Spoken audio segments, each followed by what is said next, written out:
दोस्तों, राजस्थान के मुख्यमंत्री जैसे ही दिल्ली के लिए कूच करते हैं वैसे ही एक खबर शुरू हो जाती है कि क्या राजनीतिक हलचल तेज हो चुकी है। क्या मुख्यमंत्री को हटाया जाएगा, क्या मुख्यमंत्री बदला जाएगा, क्या मंत्रिपरिषद का गठन होगा या अन्य तरह के राजनीतिक बदलाव होंगे। इस तरह की खबरें शुरू हो जाती है और मुख्यमंत्री भजनलाल शर्मा इस महीने चूंकि कई बार दिल्ली यात्रा कर चुके हैं। एक यात्रा तो ऐसे समय में हुई थी जब पूर्व मुख्यमंत्री वसुंधरा राजे प्रधानमंत्री से मिलकर निकली और उसी दिन मुख्यमंत्री भजनलाल शर्मा शाम को दिल्ली पहुंच जाते हैं और फिर यह हलचल तेज हो जाती है खबरों में कि मुख्यमंत्री को बदलने के लिए क्या कोई तैयारी शुरू हो गई है, कोई बड़ी राजनीतिक हलचल हो सकती है। अब एक बार फिर आज मुख्यमंत्री भजनलाल शर्मा का सुबह दिल्ली जाने का कार्यक्रम बना और पब्लिक डोमेन में यह खबर तेजी के साथ शुरू हो गई कि राजनीतिक हलचल तेज, मुख्यमंत्री दिल्ली पहुंचे। आखिरकार ऐसा क्या कारण हुआ कि एक महीने में मुख्यमंत्री तीसरी बार दिल्ली पहुंचे हैं और यह खबर चलाने वाले पब्लिक में कौन है? Social media influencer. दरअसल एक समस्या यह है कि मुख्यमंत्री दिल्ली कई बार जा सकते हैं।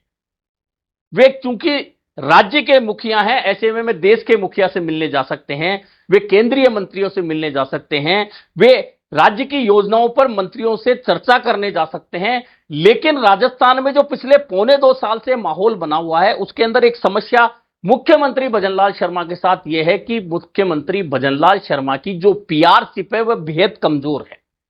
आप देख लीजिए सोशल मीडिया उठाकर कि मुख्यमंत्री भजनलाल शर्मा को फॉलो करने वालों की संख्या बहुत हो सकती है, लेकिन मुख्यमंत्री का जो पीआर का सिस्टम है जिसमें मुख्यमंत्री की छवि बनाने का काम होता है वह नहीं बन पा रहा है और 1.25 साल से लगातार यही स्थिति बनी हुई है। हालांकि इस स्थिति को सुधारने के लिए पिछले दिनों डीपीआर ने सोशल मीडिया इन्फ्लुएंसर बनाए हैं जिन्हें बाकायदा विभाग पैसा देगा हर महीने। उनकी 3 श्रेणी बनाई गई है। मैंने भी वह सूची देखी है, हालांकि उस सूची से मुझे कोई मतलब नहीं, लेकिन मैंने नाम देखे और नाम देखने के बाद सोशल मीडिया पर वे नाम ढूंढे तो उनमें से 30% ऐसे थे जो लगातार सोशल मीडिया पर बने रहते हैं पोस्टों के जरिए। 70% वो हैं जिन्होंने फॉलोवर तो खरीद लिए, ऐसे में वे इन्फ्लुएंसर बनने की संख्या तो प्राप्त कर गए और इन्फ्लुएंसर बन गए, लेकिन मुख्यमंत्री की पीआर उन लोगों के वजह से सुधर पाएगी इसमें संदेह लगता है और अभी तक ऐसा बहुत स्पष्ट रूप से नजर भी आया है। खैर, यह पीआरशिप की एक अलग मैटर है, लेकिन मुख्यमंत्री दिल्ली गए। अब दिल्ली वे इसलिए गए हैं कि केंद्रीय नेताओं से मुलाकात करेंगे और राज्य की कुछ योजनाओं को लेकर चर्चा करेंगे। दिल्ली वे इसलिए गए हैं कि राजस्थान के सांसदों की, भाजपा सांसदों की बीकानेर हाउस में बैठक होनी है जिसमें मुख्यमंत्री मौजूद रहेंगे। यह कारण है। इसके अलावा वे संसद जाकर कुछ भाजपा के नेताओं से, सरकार के नेताओं से मिल सकते हैं। यह मुख्यमंत्री का प्रोग्राम है, लेकिन ऐसा प्रोग्राम बनते ही राजस्थान में हलचल शुरू करवा देते हैं कुछ मीडिया इन्फ्लुएंसर जो भजनलाल शर्मा के हटने का शायद इंतजार ही कर रहे हैं। लेकिन सच्चाई जो है वह यह है, चूंकि राजस्थान विधानसभा का सत्र सितंबर फर्स्ट वीक में शुरू होने वाला है, उसके बाद में राजस्थान में निकाय और पंचायत चुनाव होने हैं। तो एक बात तो तय मान के चलिए कि अगले 6 महीने तक मुख्यमंत्री भजनलाल शर्मा को हटाने की बात तो दूर, चर्चा भी नहीं होनी है। हालांकि ये चर्चा बार बार क्यों होती है? चर्चा बार बार इसलिए होती है कि जिस तरह से मुख्यमंत्री के रूप में भजनलाल शर्मा की ताजपोशी हुई, उस ताजपोशी में पर्ची खुली और भजनलाल शर्मा का नाम निकला। यह पर्ची क्यों खोली गई, यह सिस्टम क्यों बनाया गया, यह भाजपा आला कमान बेहतर बता सकता है।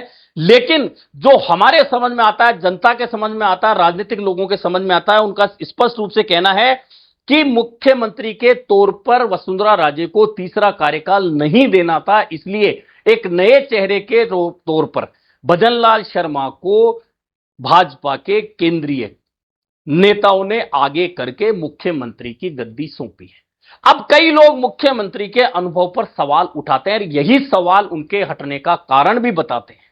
लेकिन कोई भी नेता मुख्यमंत्री जब बनता है तो पहली बार बनता है, उसके बाद उसे अनुभव होता है। अब भजनलाल शर्मा को कितना अनुभव हुआ नहीं हुआ यह तो राजनीतिक प्रेक्षक बेहतर तरीके से जानते हैं, भाजपा के नेता बेहतर तरीके से जानते हैं। लेकिन दिल्ली यात्रा को मुख्यमंत्री के हटाए जाने से या मुख्यमंत्री के मंत्रिमंडल चुनने के अधिकार से जोड़कर देखे जाने को लेकर लगातार प्रतिक्रियाएं शुरू हो जाती हैं और वैसी ही प्रतिक्रियाएं आज भी राजस्थान के सोशल मीडिया पर और कुछ मीडिया हाउसों में भी देखने को मिल रही है। लेकिन एक बात बहुत स्पष्ट मानकर चलिए कि भले ही पर्ची से मुख्यमंत्री भजनलाल शर्मा बने हों, लेकिन वे पर्ची से हटेंगे नहीं, ये तय है। और अगले 6-7 महीने तक मुख्यमंत्री पद को लेकर केंद्रीय आलाकमान कोई छेड़छाड़ करने वाला कोई कारण नहीं। इसका सबसे बड़ा कारण तो यह है कि जब विधानसभा सत्र आने वाला होता है उससे ठीक पहले सरकार का चेहरा कभी नहीं बदला जाता।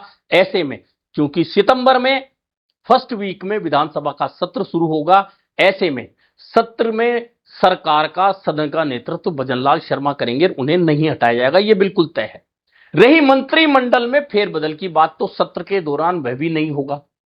मंत्रिमंडल फेरबदल या विस्तार को लेकर पिछले 6 महीने से लगातार खबरें हैं, लेकिन उसे लेकर हलचल तो ज्यादा है, लेकिन हकीकत जमीन पर कम नजर आती है। ऐसे में चूंकि सत्र शुरू होने वाला है, उससे पहले मंत्रिमंडल में फेरबदल की भी संभावनाएं नहीं है। हां, कुछ लोगों को जो राजनीतिक नियुक्तियों के इंतजार में बैठे हैं, कुछ बड़े नेता, वरिष्ठ नेता, उनकी लॉटरी जरूर खुल सकती है, जैसे कि पिछले दिनों अरुण चतुर्वेदी की खुली और उन्हें वित्त आयोग का अध्यक्ष बनाया गया। ऐसे में राजेंद्र राठौड़, सतीश पूनिया जैसे वरिष्ठ नेता जो इस इंतजार में हैं कि उन्हें भी लाल बत्ती की गाड़ी मिले, उन्हें भी राजनीतिक नियुक्ति से नवाजा जाए, तो ऐसे लोगों का नंबर जरूर लग सकता है विधानसभा सत्र से पहले।